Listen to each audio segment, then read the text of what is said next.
Hello everyone, my name is Olimpia Mailat and I'm a student at the University of Valencia. First of all, thank you for having me here and giving me the chance to talk about my research, which, as you can see, revolves around the importance and relevance of non-human otherness and animality in science fiction.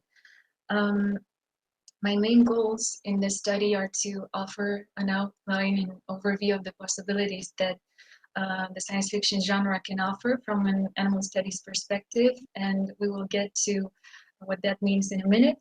And also to examine the representations of our relationship with non-human animals in literature and how they often serve as a mirror of the challenges and difficulties that humankind has to face, as well as the ethical implications of how we treat the environment, nature, and of course, other living beings that we have to share our planet with. And in order to understand and do this, I based my study on the narratives of several sci-fi works which are usually considered to be essential in the science fiction genre, and they all have in common the fact that non-human otherness has a great presence in them. And before we start this discussion, I would like to briefly outline the main questions and concerns of the animal studies scholar discipline. One of the first things that we need to know is that the relationship between humans and non-human animals stands at its core. And that is because, as author Margot de Mello puts it, our world and the non-human world are inexorably linked. As she also explains, our lives are intimately connected to animals because we eat them, we consume their products, we treat them as animals, as family members, we treat animals as pets and even as entertainment and symbols. So one of the main questions that this field deals with is the question of what is an animal and inevitably what it means to be human. Historically speaking, there have been many social constructions and categorizations and distinctions made between humans and animals.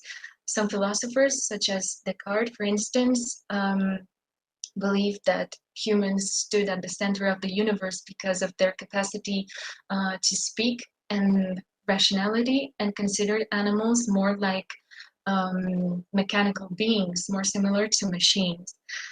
Other philosophers, such as Derrida, more recent to our times, actually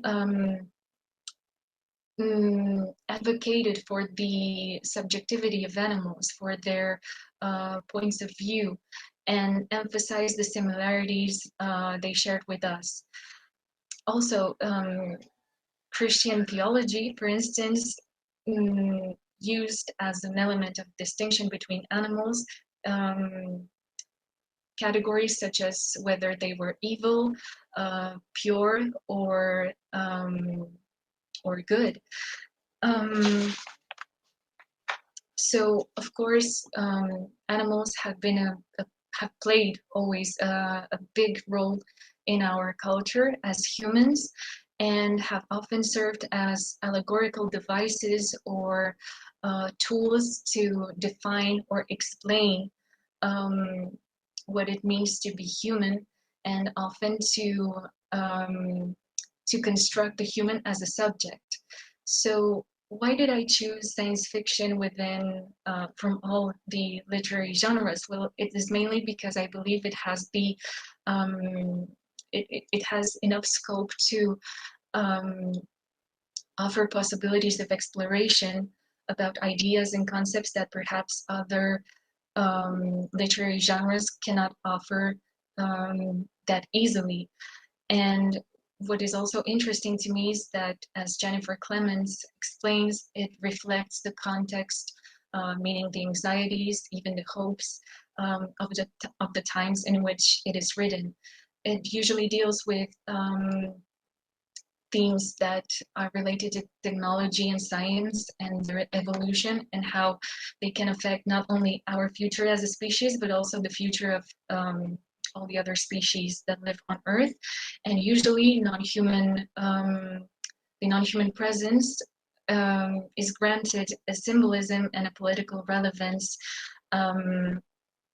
within the science fiction genre. So one of the novels I used in this study is actually Mary Shelley's Frankenstein, or The Modern Prometheus, which is actually considered to be one of the founding texts, one of the founding novels of the genre.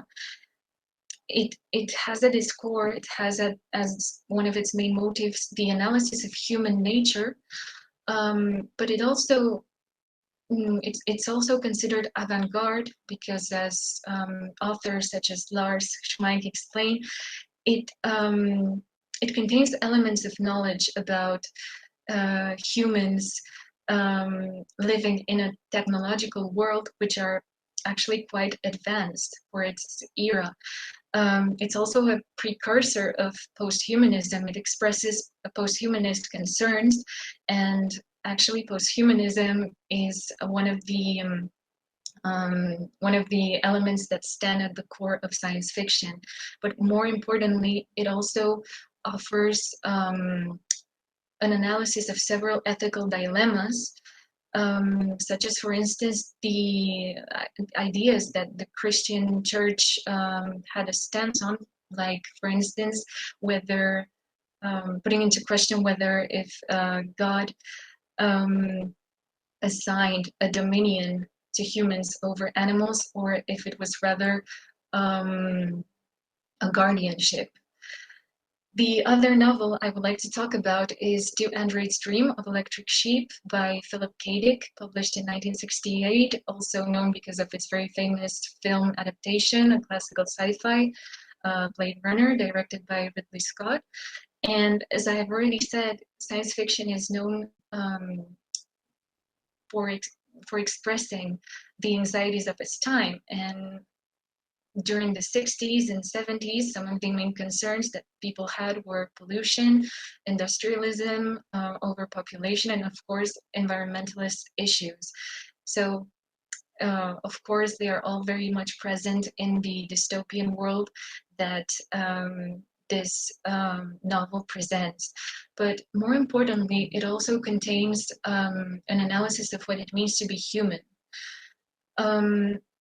Actually, the presence of non-human otherness in this novel serves one main purpose, which is that of defining the humans in this world. And this non-human presence is represented by animals and androids. Animals serve as markers of the wealth status that a person has, because only the richest could afford to buy and take care of an animal, while androids actually are treated as slaves and inferior beings, in spite of being capable to display empathy like humans do. And actually, there is a parallel that can be drawn between the treatment of androids in this world and slavery and racism in the real world. And the last novel I would like to talk about, and the main, the most important one in my body of work, is Frank Herbert's Dune, published in 1965, considered another classic of sci-fi, and which has prompted many adaptations in many forms of media, such as video games, board games, comic books, but more famously, film adaptations, such as David Lynch's 1984 version, John Harrison's early 2000s miniseries adaptation, and of course, more recently, Denis Villeneuve's Dune, which is split in two parts. So beware, there might be spoilers ahead. I will try to spoil as little as possible, at least in my presentation. So what we need to know is that one of the main values that characterize not only the first novel, but the whole saga is environmental awareness, which in this story is directly connected to the biggest animal presence we find in this book, which are animals known as sandworms. Sandworms are indigenous to the planet Dune or Arrakis, and they are assigned different meanings by the humans in this universe.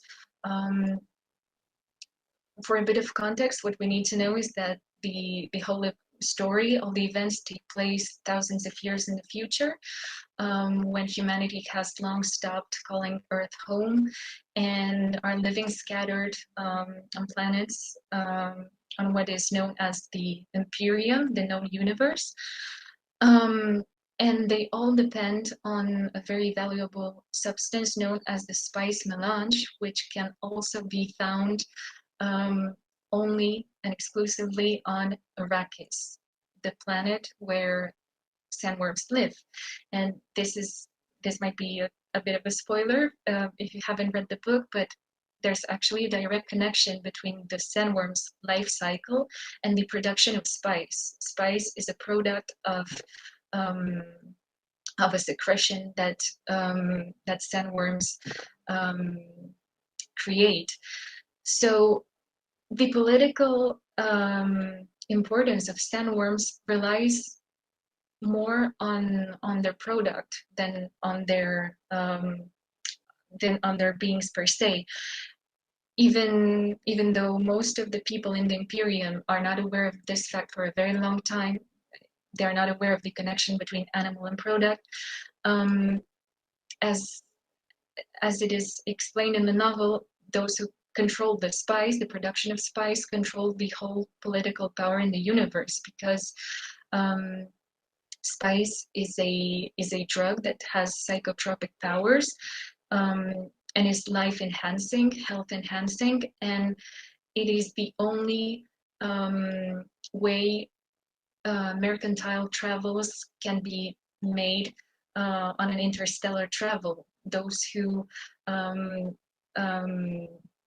drive the ships of the mercantile guild need spice to be able to foresee the safest routes and arrive safely to other planets. So of course, scarcity of spice would mean political chaos. So where does the cultural and religious importance rely? Well, it depends, because as I have earlier said, humans treat and assign different meanings to these animals. For instance, we have the Fremen, which are an indigenous people who also dwell on the planet Dune, and are actually the only ones who are aware of the of how spice is created. But their relationship with the sandworms is much more profound and even ambivalent, because they simultaneously consider sandworms as gods. In fact, they give them the name of Shaykh Hulud, old man of the desert, and maker, which is because of its relation to the production of the spice. And actually the title of this presentation, Bless the Maker and His Water, is a reference to one of the prayers they dedicate to this animal. But this worship they have for the animal is actually quite contradictory, because they also use it from a more utilitarist point of view. They use it as a resource. Not only do they depend on the spice as part of their diet, but they also kill sandworms in order to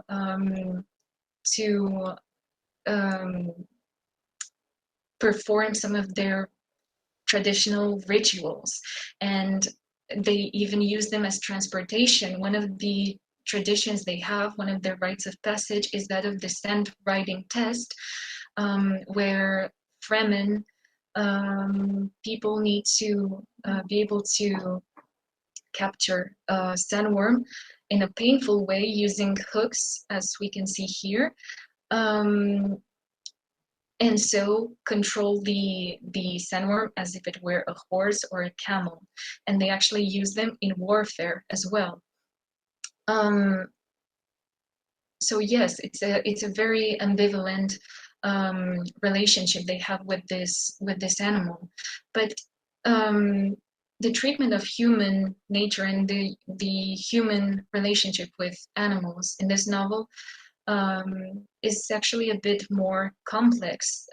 The consumption of spice actually even affects the humankind's evolution. Humans in this world, in this future, are not as humans are today.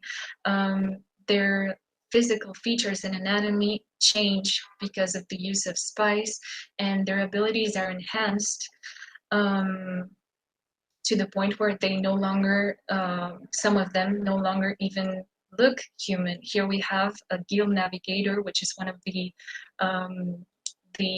navigators who depend on spice to find the safest routes. And as we can see, its features are actually more fish-like than human. The Fremen are also more resistant thanks to these health-enhancing properties given by the spice. And actually, I'm not going to delve much deeper into this, but as we can see further in the novels, there is a merging of nature of sandworms and humans that occurs at some point. And the meaning of humankind changes even more. Essentially, the figure of the sandworm also serves as a marker of how the times and how the ecosystems change on Arrakis, because their existence on the planet is symbiotic. They depend on the planet, and the planet depends on their existence as well. So they are used as the device that shows us how these ecological changes take place. And as a conclusion, we might say that sci-fi stories can serve as cautionary tales, even though nowadays it happens less so, because some of the events we have often seen in science fiction narratives and movies have already happened, but they can be seen as lessons, as maybe ways of trying to avoid making bad choices. But I would also like to mention that there is actually a nurturing that can be made between the field of science fiction and the academic field of animal studies, because they both deal with the exploration of human boundaries and our relationship with nature and with animals. And they all talk about the real life implications. Even though sandworms are fictitious creatures, they can be allegorical for many species that are disappearing nowadays, and that we are exploiting and treating as capital. So this is a part of my study that is actually derivative from my master's dissertation, and I hope you've enjoyed it. If you have any questions, please, you can write them and send them to me at this email address. And thank you very much for your attention.